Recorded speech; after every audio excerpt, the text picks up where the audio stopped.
manusia harus mempunyai 3 tahapan hidup. Yang pertama, tahapan menyadari bahwasanya dirinya dalam kegelapan. Menyadari bahwasanya dirinya banyak salah dan dosa. Karena dari kesadaran kalau dia di dalam kegelapan, maka akan ada upaya untuk mencari terang. Tapi orang yang tidak sadar dia dalam kegelapan, maka dia akan terlena. Biarpun itu adalah sinar yang palsu, bukan sinar yang sesungguhnya. Maka dalam kegelapan, sehingga setelah orang menyadari dirinya dalam kegelapan, nanti akan bisa masuk fase selanjutnya, yaitu apa? Bagaimana dia keluar dari kegelapan menuju benderang. Nah, menuju hidayah. Jadi kalau orang ingin dapatkan hidayah, sadari dulu dong bahwasanya kita ini adalah dalam gelap. Siapa yang tidak pernah berdosa di antara kita? Kita tuh banyak gelap. Mata kita kadang gelap melihat yang haram, lisan kita gelap berbicara yang haram, telinga kita gelap, belum lagi syahwat dan seterusnya. Maka fase atau tahapan pertama adalah bagaimana kita sadar bahwasanya banyak kegelapan-kegelapan pada diri kita, banyak dosa-dosa yang kita lakukan. Dengan penuh kesadaran sampai nanti kita menyesal. Namanya an-nadamatu, menyesal.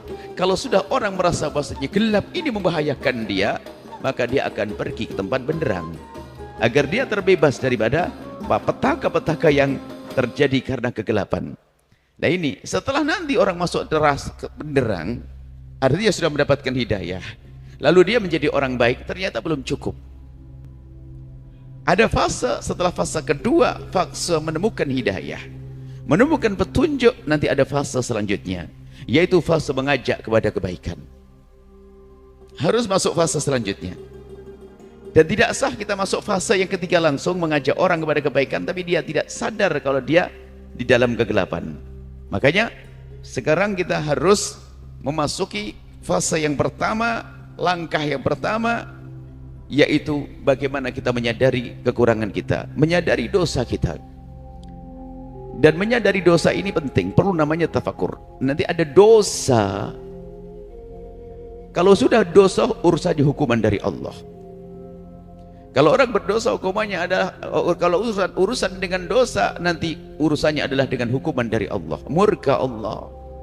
Dan ingat, dosa sekecil apapun, makanya jangan dientengkan.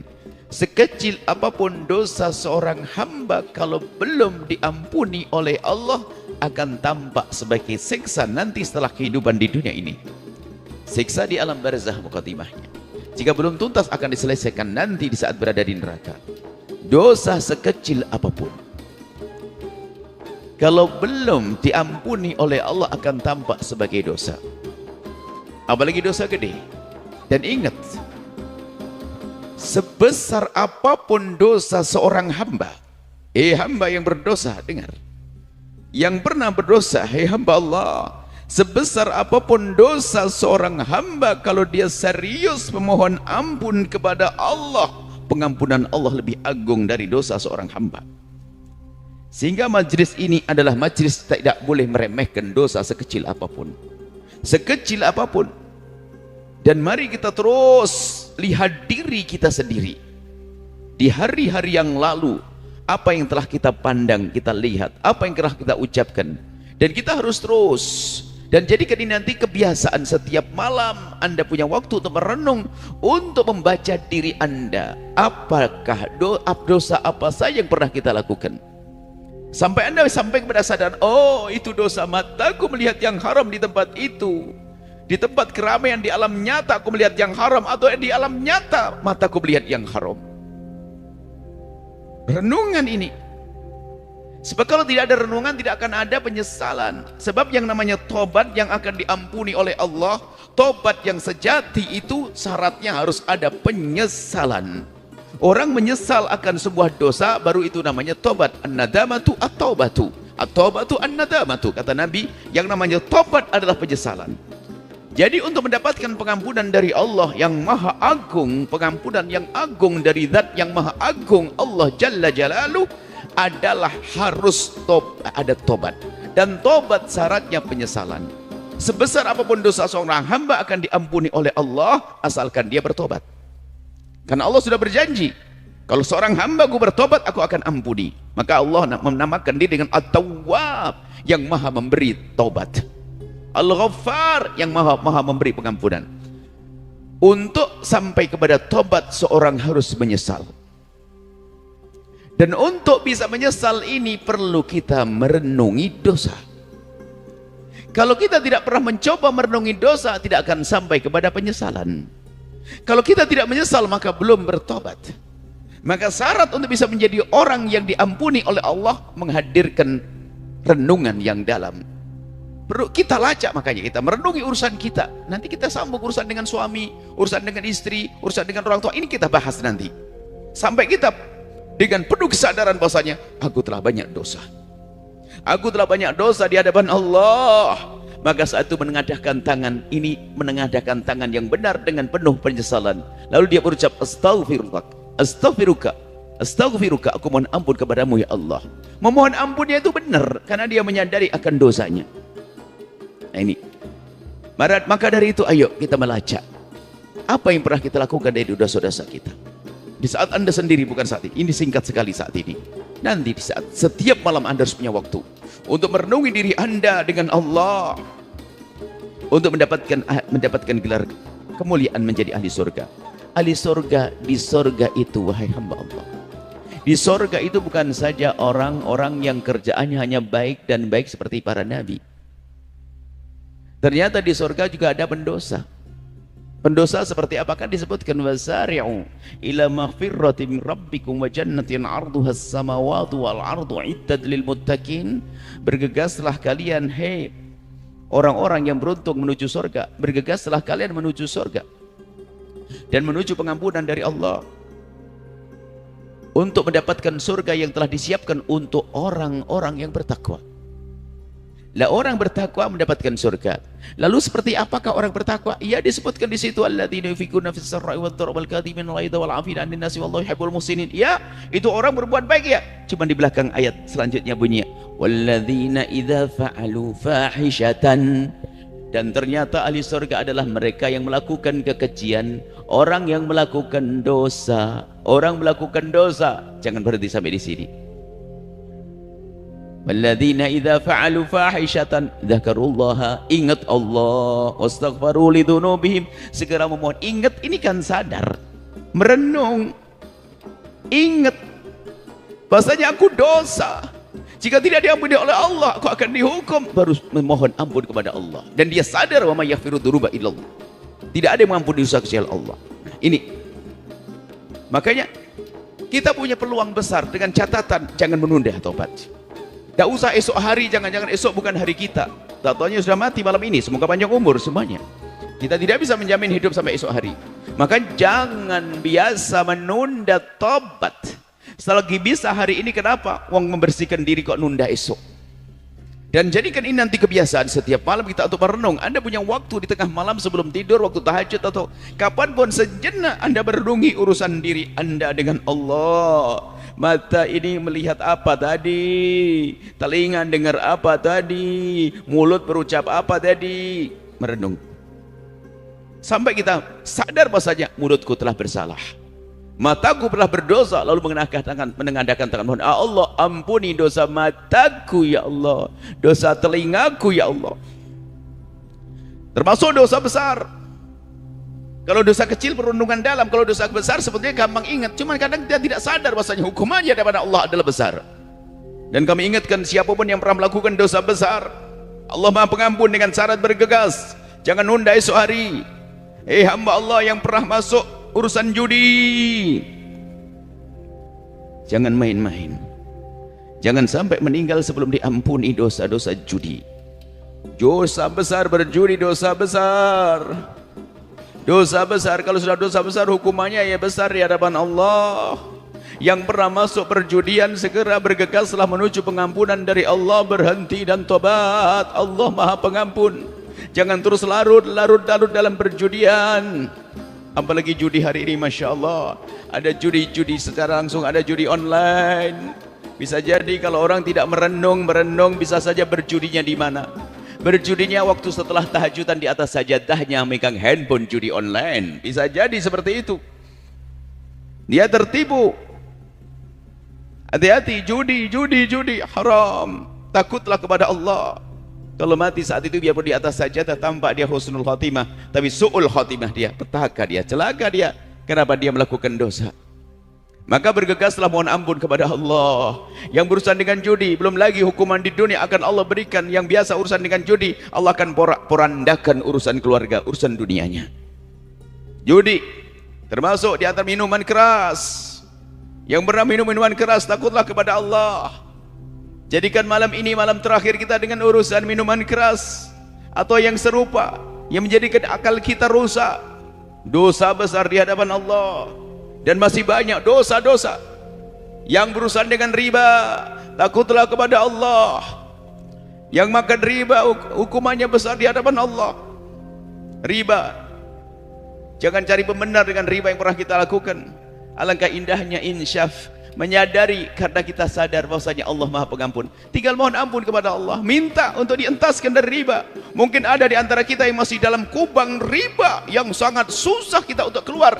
Allah Maha Kuasa. Mintalah setiap malam kepada Allah, ya Allah, entaskan aku dari riba. Yang mungkin sudah kecanduan dengan minuman keras dan lain sebagainya atau yang diharapkan oleh Allah, mintalah kepada Allah. Jangan ragu saat ini dengan kesalahan yang masih Anda lakukan atau apapun dosa yang kita lakukan, jangan lupa minta kepada Allah. Dikisahkan seorang anak muda tiba-tiba diketemukan di mihrab. Ada seorang syekh bercerita, suatu ketika aku melihat seorang anak muda tiba-tiba dia di depan mihrab masjid dengan derai air mata. Setelah itu aku lihat dia selalu ada di tempat tersebut. Setiap sholat sebelum adzan tiba sudah ada di situ. Dan setiap selesai sholat tampak basah dari wajah. Dibasahnya wajah dengan air mata. Basah wajahnya basah dengan air mata. Lalu dilihat oleh sang syekh ini, ternyata dia anak muda yang dulu kerjaannya mabuk di perempatan jalan. Jadi saking masyhur yang dia sang pemabuk. Lalu sang syekh ini bertanya, bagaimana kisahmu wahai anak muda? Kok kamu ada di sini, gimana kisahnya? Sang anak muda ini bercerita bahwa aku biasa mabuk di tempat sana. Tapi aku suatu ketika pernah dengar engkau ya syekh pernah bercerita, biarpun kamu masih dalam kubang kehinaan, ngadulah kepada Allah. Ya Allah, aku melakukan dosa ini, jauhkan aku dari dosa ini.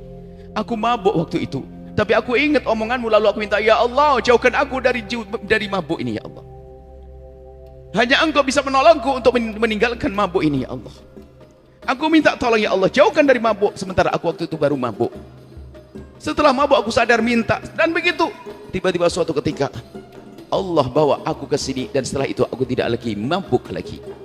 Artinya mungkin ada yang masih dalam kubang riba, yang ingin keluar susah. Setiap saat Anda ngadu kepada Allah, bahkan dengan derai air mata, ya Allah, entaskan aku dari riba ini ya Allah, riba ini ya Allah, riba ini ya Allah. Allah Maha Kuasa. Allah akan entaskan Anda. Jika permasalahan dan permasalahan modal, Allah Maha Kaya untuk berikan modal yang halal. Yang menjadi masalah adalah kita kurang yakin kepada Allah. Minta dulu, biarpun mungkin saat itu kita belum bisa meninggalkan secara 100%, akan tapi kita harus berusaha. Mulai hari ini kita sudah mulai. Sehingga langkah menuju tobat sudah dianggap tobat. Ibaratnya begini, ada orang yang mohon maaf, dia lagi mabuk atau berjudi. Mabuk berjudi. Kemudian setelah itu di tempat itu juga dia sadar. Kemudian dia berkata, tidak, aku harus tinggalkan tempat ini. Baru dia melangkah mau pulang tobat. Astagfirullah, aku tidak boleh balik.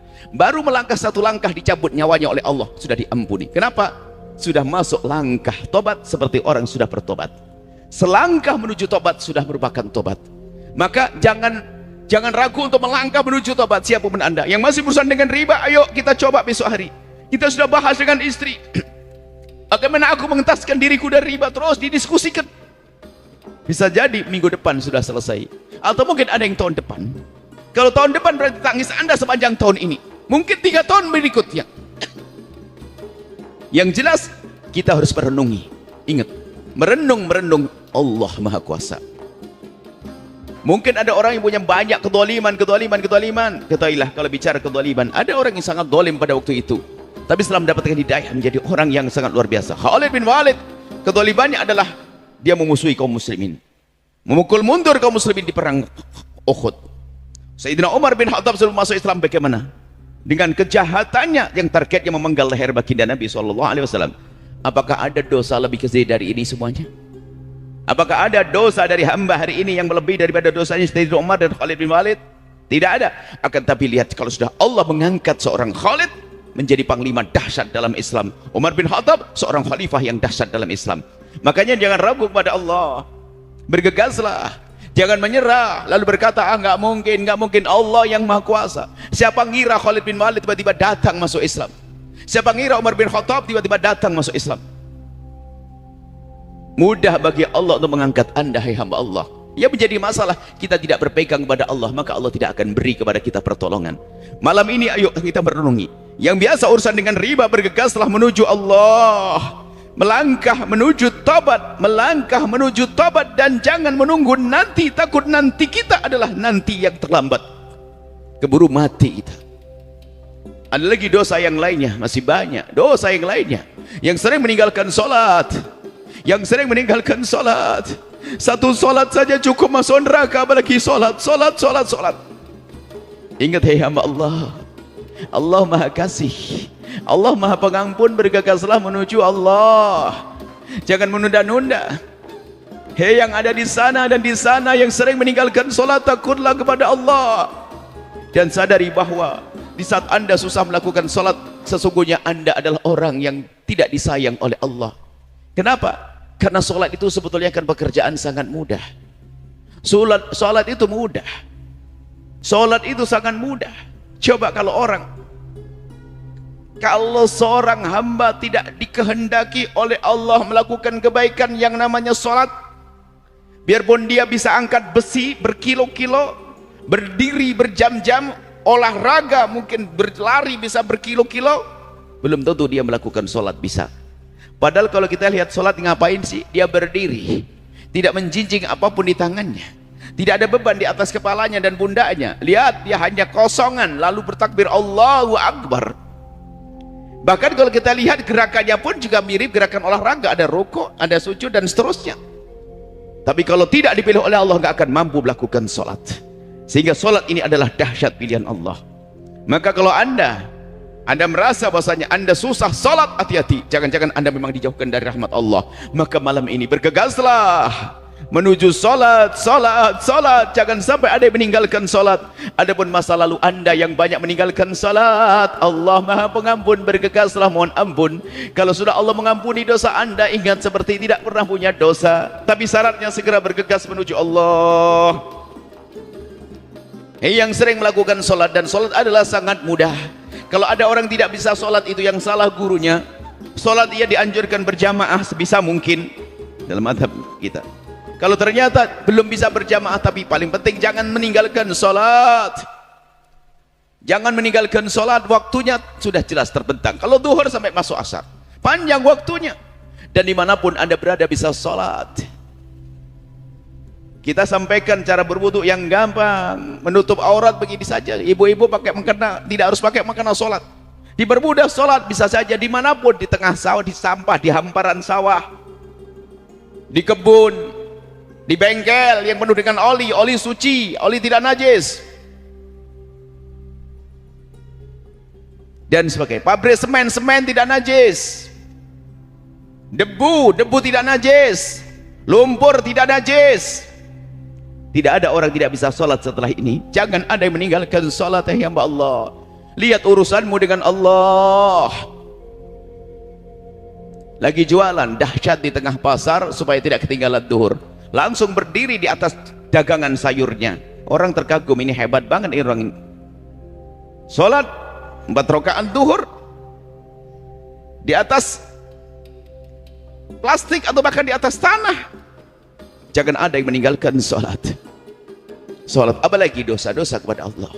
Ini urusan dengan Allah. Ayo koreksi diri kita sendiri. Ada lagi judi tadi, zina. Innalillah. Urusan syahwat, apalagi di hari ini, saat ini begitu mudah bangkit syahwat. dengan cara kalau bangkit syahwat dengan yang halal, dengan pasangan yang halal, indah. Nilai ibadah, suami istri bermesraan ibadah, tapi ini dengan yang haram. Kami ingatkan siapapun yang pernah terpleset dalam hina dan busuknya zina. Zina adalah busuk, hina dan hina dan hina. Mintalah kepada Allah agar dientaskan dari kebusukan zina. Hanya Allah yang mengangkat. Hanya Allah yang bisa membersihkan seorang hamba. Zina adalah hina. Hina zina, hina berkepanjangan. Kalau ada orang kafir masuk Islam namanya mu'allaf, seorang anak dan cucu masih bisa bangga, ayahku mu'allaf. Tapi kalau seorang anak punya ibu bekas pezina, dia corengan di mukanya tidak akan habis-habis. Zina adalah hina, panjang kisahnya. Seorang cucu tidak pernah bangga kalau mendengar berita ibunya atau neneknya dulu adalah seorang pezina. Di dunia terhinakan, belum lagi kehinaan nanti di akhirat. Dan zina pun ada tahapannya, yang punya halal, punya istri, punya suami melakukan zina, hina. Kehinaan di atas kehinaan, yakni kehinaan dalam kehinaan. Maka dari itu, yang pernah kepleset dalam urusan zina, bergegaslah menuju Allah, memohon ampun kepada Allah. Tanyakan dirimu, sudahlah pernah tobat dengan sesungguhnya atas dosa-dosa zina atau mukaddimah zina? Hei hamba Allah yang pernah kepleset dalam zina, yang masih selamat dan aman, tolong pertahankan. Jangan sampai godaan terus datang kepada anda. Godaan hari ini luar biasa. Kalau zaman dahulu orang bangkit syahwat karena melihat di jalan, melihat mungkin di sungai-sungai, melihat mungkin di tempat-tempat tertentu, melihat aurat. Akan tapi hari ini pembangkit syahwat bisa saja kita bawa kemana-mana. Di segenggam alat yang namanya handphone membangkitkan syahwat, mukaddimah zina. Bisa jadi seorang yang tampak dia tidak pernah keluar rumah, laki atau perempuan. Mungkin orang menyifati dia sangat soleh dan soleha, hebat, tidak pernah keluar rumah, akan tapi setiap hari nonton yang kotor, rusak mentalnya, rusak hatinya, rusak akhlaknya, sehingga baginya kepleset dalam zina. Dan ini ada orang semacam itu, halus diseret oleh syaitan kepada zina dari tontonan-tontonan yang haram. Bahkan seandainya punya istri yang halal pun, dia lebih senang dengan yang haram. Suami yang halal, dia mengambil yang haram. Sehingga yang haram pun belum tentu lebih ganteng dari suaminya, belum tentu lebih perkasa dari suaminya, belum tentu lebih bersih dari suaminya, akan tapi dihiasi oleh syaitan. Takutlah kepada Allah, hamba Allah. Godaan syaitan sangat dahsyat. Zina. Dan kami ingatkan siapapun yang pernah terpleset dalam hina dan busuknya zina, segera kembalilah kepada Allah. Dan tanyakan berapa kali nangis karena dosa zina. Dan benarkah kita menyesali masa lalu tentang perzinaan ini? Segala yang ada hubungannya dengan kisah perzinaan pasti harus dihapus. Kenangan-kenangan itu adalah kenangan iblis, kenangan busuk, harus dihapus. Takutlah kepada Allah. Yang pernah kepleset dalam zina, kembalilah kepada Allah. Jangan nunda esok hari, jangan esok bukan milik kita.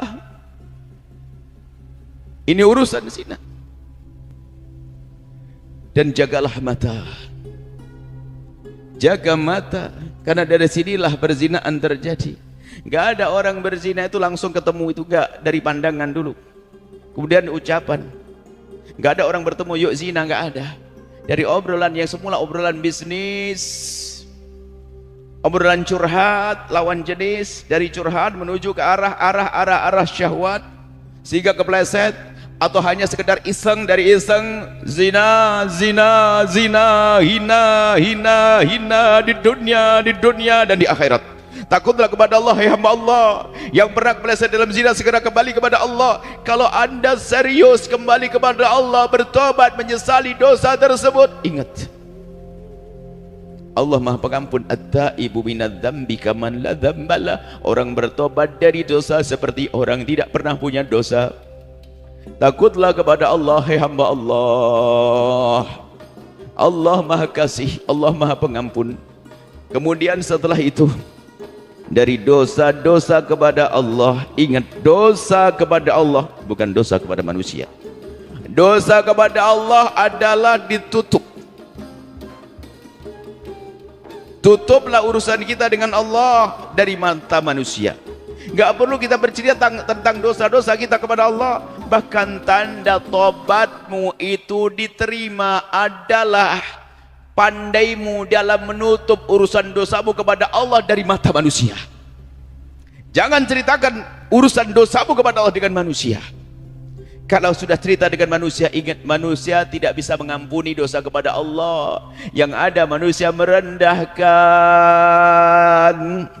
Yang ada manusia hanya merendahkan, ini pemabuk, ini berjudi, ini adalah berzina. Akan tapi urusanmu dengan Allah, yang pernah kepeleset dalam zina, tutup aibmu sampai kapanpun. Hanya Allah saja yang tahu. Jangan menjadi orang bodoh. Orang bodoh disabdakan Nabi, si bodoh dia itu. Kul ummati mu'afa, umatku ini akan aman-aman saja illal mujahirun, kecuali yang terang-terangan dalam berzina, dalam dosa termasuk zina. Bagaimana terang-terangan dalam zina? Apakah ada orang zina di alun-alun? Apakah ada orang zina di perempatan? Tidak. Mereka adalah orang yang berbuat di malam hari, sudah ditutup oleh Allah, esok harinya bercerita. Si bodoh dia. Perlu ilmu, ilmu tobat. Cukup Allah yang tahu dengan derai air mata kita di saat sendiri ngadu kepada Allah. Bahkan begitu dahsyatnya dan begitu indahnya kepada Allah. Tidak dianjurkan kalau seandainya ada mahkamah Islam, tidak dianjurkan kok kita mengadu, ya Allah, hei Mahakim, saya telah zina, tolong hukum saya. Pada zaman Nabi ada orang ngadep, ya Rasulullah, wahai Rasulullah, halaktu wa qad zanaitu, aku jatuh, aku hancur, aku dosa, aku telah berzina. Nabi tidak serta merta mengatakan apa, gimana? Nabi mengatakan la'allaka lamasta, mungkin hanya sentuhan saja. Oleh Nabi dialihkan. Tidak ya Rasulullah, aku melakukannya. La'allaka qabbalta, mungkin kamu hanya mencium saja. Tidak ya Rasulullah, aku melakukannya. La'allaka fakhata, mungkin tidak sampai masuk, hanya di wilayah. Iya, aku melakukannya sampai 4 kali. Sampai Nabi mengatakan, ini orang benar nggak? Baru dihukum. Artinya apa? Nabi mencoba mengalihkan. Artinya sehingga para ulama sepakat, tidak dianjurkan orang datang ke mahkamah minta dicambuk, minta dirajam gara-gara dosanya, gara-gara dosa zina. Yang benar adalah tutup, karena ini adalah urusan dengan dirimu dan juga keluargamu, masyarakatmu. Masya Allah. Perlu ilmu. Ada orang dengan kebodohan bercerita akhirnya dia direndahkan di rumahnya, di keluarganya, bahwa dia adalah pezina. Dan setelah orang menjadi dikenal di masyarakat sebagai pezina, tobat bagi dia juga susah. Coba di kampung seorang perempuan dikenal pezina, semua mandang pici. Tobatnya susah karena semua merendahkan dia. Dan memang karena tidak seperti itu seharusnya dia tutup, dia jangan ceritakan kepada siapapun dari bangsa manusia. Cukup dengan Allah, serius, tangismu dari air matamu di tengah malam, ngadulah kepada Allah, ya Allah, ampuni dosaku ini, ya Allah, ya Allah, ya Allah. Dan dosa-dosa yang lainnya. Belum lagi dosa masuk laki dengan laki, lebih gede lagi, perempuan dengan perempuan, na'udzubillah. Nah kalau ada orang diuji dengan, mohon maaf, laki-laki sedang dengan laki-laki, itu gak beda dengan yang sedang laki dengan perempuan. Selagi takut pada Allah tidak akan melakukannya. Ada orang yang diuji oleh Allah dengan sedang sejenis, katanya nggak mungkin bisa meninggalkan. Bukan yang menjadikan dia tidak bisa menghindar, karena tidak ada rasa takut pada Allah. Laki dengan perempuan juga bangkit syahwat. Apakah setiap saya syahwat lalu saya berhubungan dengan perempuan? Kan tidak. Yang menghentikan adalah rasa takut kepada Allah. Sehingga kelainan-kelainan itu cara menyelesaikannya adalah rasa takut kepada Allah. Takutlah kepada Allah. Dan jangan mengentengkan dosa kecil, apalagi dosa gede. Cukuplah Allah yang tahu. Mohon ampun kepada Allah. Nah, ini bertobat, dan ilmu tobat itu harus ada. Kita menyesali dosa, dan jauh kita lacak lagi dosa apa lagi? Dosa anggota tubuh kita. Kemudian hati kita, kekotoran hati, dan nanti insya Allah kita bahas juga. Hati gedengki sama orang, dendam sama orang, ini halus sekali di hati kita. Al-suudzon kepada Allah. Baik, kita selesaikan dulu soal dosa-dosa ya. Apalagi selain zina, judi, minuman keras dan sebagainya. Apalagi, masya Allah, urusan dengan Allah, meninggalkan puasa. Ya hamba Allah yang sering meninggalkan puasa Ramadan sementara dia wajib berpuasa, takutlah kepada Allah. Sedih melihat di siang hari anak-anak muda sekolah di sebuah tempat, Di sampingnya ada saudara-saudara kita di luar Islam yang mungkin ada kegiatan sosial, pendidikan dari sekolahnya, bagi-bagi kurma untuk takjil, padahal dia non muslim. Non muslim dididik berakhlak, berbagi kepada saudara kaum muslimin. Di sebelahnya anak-anak muslim, ternyata dia tidak berpuasa. Innalillah. Dan bisa jadi sekolah-sekolah seperti itu, pulang berangkat dari rumahnya berpuasa, ngaku puasa, sampai di luar tidak berpuasa. Bahkan pengakuan dari seorang penjual nasi di siang hari, dia berkata, di bulan Ramadan dagangan saya lebih laku. Kok bisa? Iya, kenyataannya semacam itu. Bisa jadi ya. Kenapa? Kalau di luar Ramadan kan istri dia masak di rumah dan dia biasa sarapan di rumah. Tapi di luar Ramadan, di rumah dia ngaku berpuasa, keluar dia lapar, makannya di warung. Dosa besar meninggalkan puasa, dosa besar. Jangan sampai ada di antara kita begitu gampang meninggalkan puasa. Hai hamba Allah, puasa, puasa, puasa. Tengok dirimu sendiri. Takutlah kepada Allah, tinggal minta, ya Allah berikan pertolongan pada kami. Cuman ada lagi ya, masalah ilmu puasa, ada orang yang boleh berbuka puasa loh ya. Ada 9 orang yang tidak wajib puasa, anak kecil, orang gila, orang sakit dan sebagainya, orang tua, hamil, menyusui dan seterusnya, haid, nifas. Termasuk ini agar Anda tidak dosa. Kalau Anda bekerja keras, mohon maaf, ada di sana itu tukang beca ahli sorga, tukang batu ahli sorga, banyak. Sorga bukan saja untuk ustadz-ustadz saja, orang kaya di sorga juga ada tukang beca ahli sorga, banyak di sorga. Tapi orang siapa? Tukang beca yang ahli sorga adalah yang takut kepada Allah. Kalau seandainya dia bekerja ngebeca atau jadi tukang batu di siang hari, kok berat sekali, berat, oh gak kuat, mau pingsan dan sebagainya, dia boleh berbuka saat itu. Dia boleh berbuka, tapi berbukanya di saat dia menemukan dirinya dalam keadaan lemah. Dan itu gak boleh bohong, gak boleh pura-pura. Allah tahu kalau pura-pura. Ingat urusan dengan Allah, Allah tahu kalau pura-pura. Tapi kalau bang dia lemes, gak mampu, dia boleh berbuka secukupnya untuk mengembalikan kekuatannya. Tapi kalau Anda berbuka dari pagi, dosa besar. Misalnya, mohon maaf, saya contohkan tukang becak, karena kita menemukan tukang becak yang soleh. Suatu ketika naik becak, dia berpuasa. Nah inilah, sudah genjot becak dengan Masya Allah, dengan sapayah, dia masih berpuasa. Kalau dari pagi sudah tidak berpuasa, yang bekerja keras dari pagi tidak berpuasa, haram dan dosa. Wajib dia sahur, niat berpuasa. Kalau di perjalanan ternyata menemukan dirinya lemah, nggak mampu, mau jatuh, mau pingsan, dia boleh berbuka saat itu. Tapi tidak boleh dari pagi, di saat dia menemukan dirinya lemah. Lemahnya bisa jam 11, lemahnya bisa jam 3. Dan ini harus perlu kejujuran, ini harus disadari. Tapi kalau dari pagi nggak boleh. Kenapa dari pagi tidak boleh? Dia mendahului Allah. Sebab mohon maaf, anggap saja dia ada kerja tukang batu atau kerja keras apa saja, sudah terlanjur buka, tak taunya apa? Becaknya hilang. Atau bahkan diganti sama orang, kamu tidak usah kerja, dikasih gaji. Ayo. Terlanjur tidak berpuasa, dosa. Kita tidak bisa mengerti apakah nanti betul-betul kita bakal bekerja atau tidak. Dan apakah nanti betul-betul saya bakal lemes atau tidak. Kan belum tentu dia. Bisa saja dikasih oleh Allah kekuatan. Dia kerja keras, tukang batu, tukang apa saja. Dia ngebeca, ternyata kuat, bisa jadi begitu. Apalagi sopir taksi, siapa kerjaannya apa saja, apalagi sopir taksi dengan AC di dalamnya. Kami contohkan tukang batu di bawah terik matahari, atau kerja di sawah, jangan berbuka dari pagi. Tapi kalau menemukan dirinya lemah, dan itu pun harus hanya secukupnya. Bagaimana dia mengembalikan tenaganya, kemudian setelah itu dia kodok di hari yang berbeda.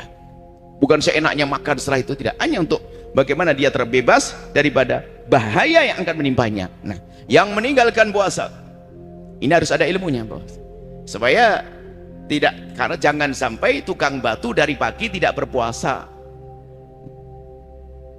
karena nggak ngerti ilmunya. Anda dari pagi berpuasa, malamnya sahur, bahkan sahur itu Anda mengambil makanan yang berenergi supaya kuat. Kok ternyata di perjalanan puasanya kok dia runtuh, dia jatuh, tidak mampu, lain dia tidak berdosa. Ini termasuk golongan sakit nanti pada akhirnya, dia menjadi lemah. Baik, Masalah puasa, takutlah meninggalkan puasa, hai hamba Allah. Jangan ada yang seenaknya tidak berpuasa. Dan sungguh kebiasaan keharaman, kadang haram dosa kolektif, dosa rame-rame. Sudah tidak malu lagi tidak berpuasa. Na'udzubillah, sudah biasa. Bahkan mungkin saling tolong menolong dalam melakukan keharaman. Apalagi selain puasa, urusan dengan Allah, zakat urusan dengan Allah dan manusia. Jangan sampai rajin bangun masjid belum bayar zakat. Kita kira apa-apa, kita ini hanya sekedar belajar merenung. Lebih dalamnya Anda cari apa sih dosa yang pernah kita lakukan saat ini, sampai kepada kesadaran bahwasanya itu dosa membawa kepada petaka, kehinaan. Kemudian lihat, tobat itu baru diterima kalau ada kesadaran. Kita tambah lagi ikhlas, menjauh daripada maksiat tersebut. Apa betul dia sudah tobat dari zina? Wong dia kepleset dalam zina itu gara-gara komunikasi medsos. Tak tahu masih asik dengan medsos yang serupa. Wong dia kepleset di zina gara-gara tempat bermain nih, tempat minum teh atau kopi. Dia berzina di situ, lo pasti sedang di situ. Dia belum tobat. Dia kepleset dalam zina karena satu tontonan, masih nonton itu. Belum menyesal, dia nangis harusnya. Ini penyesalan itu serius, takut kepada Allah, menyesal. Bukan penyesalan palsu. Penyesalan palsu kayaknya nyesal, dia masih menyimpan kenangan-kenangan dengan orang yang menzinainya. Dusta, bohong, Allah Maha tahu. Kita ingin serius dengan Allah. Kata yang menyesal akan, tapi kenangan-kenangan menjadikan dia terjerumus, masih diingat, masih disimpan. Tidak, dia harus dibuang. Tidak, ya Allah, aku mohon ampun padamu, ampuni dosaku.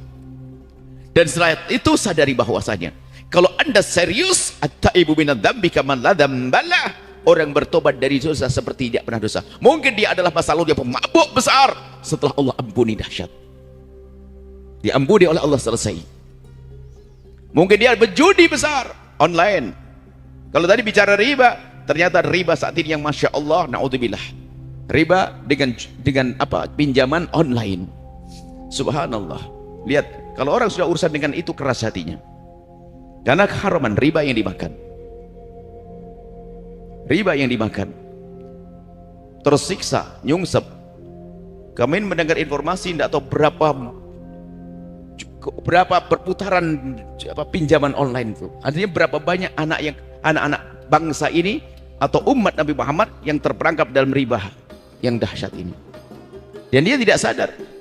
Bisa jadi dia adalah seorang ustadz yang tamak menangis kalau sholat. Lalu ini tangis apa? Mohon maaf, tidak hanya seorang yang katanya dia punya kebutuhan di warung-warung, di toko-toko. Tidak, karena ini ketertipuan, lihat. Karena tamaknya dia seorang ustadz, seharusnya dia menjadi orang yang bisa qanaah, merasa cukup dengan apa yang Allah karuniai. Karena dia akrakusan. Bisa jadi untuk bangun pondoknya pinjem. Nah ini kan tertipu dia, kayak tadi orang kerja di toko sambil zikir lihat yang haram, ya itu tertipu dia. Makanya perlu menghadirkan ruang yang dalam. Perzinaan, pergaulan, makanya dalam perzinaan ini hati-hati, mulai dari komunikasi batasi, menutup aurat dan seterusnya. Intinya adalah malam ini kita belajar merenungi urusan kita dengan Allah. Ingat, sekecil apapun dosa yang kita lakukan, kalau belum diampuni Allah akan jadi siksa di neraka. Dan jangan mengentengkan siksa di neraka. Ada orang berkata, di neraka kan sebentar tidak apa-apa, nanti masuk surga. Biarpun sebentar berat loh ya, apalagi jangan-jangan bisa menjadi lama karena kita kurang ajar kepada Allah. Jangan bilang sebentar neraka, panasnya api neraka itu kayak apa? Panasnya dunia itu hanya sepercik daripada api neraka. Jadi api neraka itu nyiprat begitu percikannya lalu ke dunia, yaitu dunia. Semua api dan panas dunia itu percikan api neraka. Mosok jangan meremehkan neraka. Itu murka Allah, murka Allahnya itu loh, bukan remeh neraka. Kalau kita bicara sederhana, anggap saja di dunia saja deh. Saya kasih uang 10 juta. Siapa yang kuat? Tolong, saya kasih uang 10 juta rupiah, saya pinjam punggung Anda 4 detik saja. Saya titip setrika panas. Aku katakan enak, 10 juta nggak akan mampu. Apalagi di neraka, takutlah kepada Allah, ya Allah. Ini urusan dengan Allah. Nanti semuanya lacak. Setelah pokoknya sadar kita melakukan dosa, segera bergegas menuju pengampunan Allah. Dan setelah itu lihat, kalau kita benar-benar serius seperti orang tidak pernah punya dosa, kemudian setelah itu, tanda ketulusan Anda dalam bertobat adalah, kalau Anda benar dalam bertobat adalah kerinduan Anda untuk membawa orang lain dalam tobat. Anda tidak merendahkan orang lain. Kadang-kadang sudah merasa baik merendahkan. Astagfirullahaladzim, ya Allah, astagfirullah. Astagfirullah, ya astagfirullah, kurang ajar, ngecek melihat orang. Kalau Anda melihat orang, mohon maaf, ini lanjutannya. Mungkin Anda melihat tetangga yang masih melakukan haram, judi. Anda tidak boleh merendahkan yang masih urusan dengan riba, tidak boleh merendahkan. Yang ada adalah terenyuh, sedih, penyesalan di hati. Ini juga godaan yang katanya orang sudah tobat, ternyata dia bohong juga. Kenapa? Belum menyesali, imannya belum sempurna. Mohon maaf, seperti di majelis ini, indah. Kita ingin berdamai dengan Allah. Biarpun ada derai air mata penyesalan karena kesalahan dan dosa, tapi indah karena kita berdamai. Seperti damainya suami istri, lihat, setelah minta maaf indah. Dengan Allah pun juga demikian, indah dan semakin indah. Cuman kadang kita tertipu, mohon maaf. Seandainya kita setelah dari majelis semacam ini, kemudian kita pergi lewat stasiun atau alun-alun atau tempat mana, mohon maaf, ada perempuan misalnya yang pakai baju setengah badan. Setiap ada mobil lewat lalu dia melambaikan tangan, Anda tahu bahasanya perempuan itu mengajak berzina. Ayo, kan ada orang semacam itu. Kemudian Anda kebetulan yang naik mobil, di dalam mobil ngelihat perempuan semacam itu, tanyakan diri Anda, apa yang ada di hati Anda?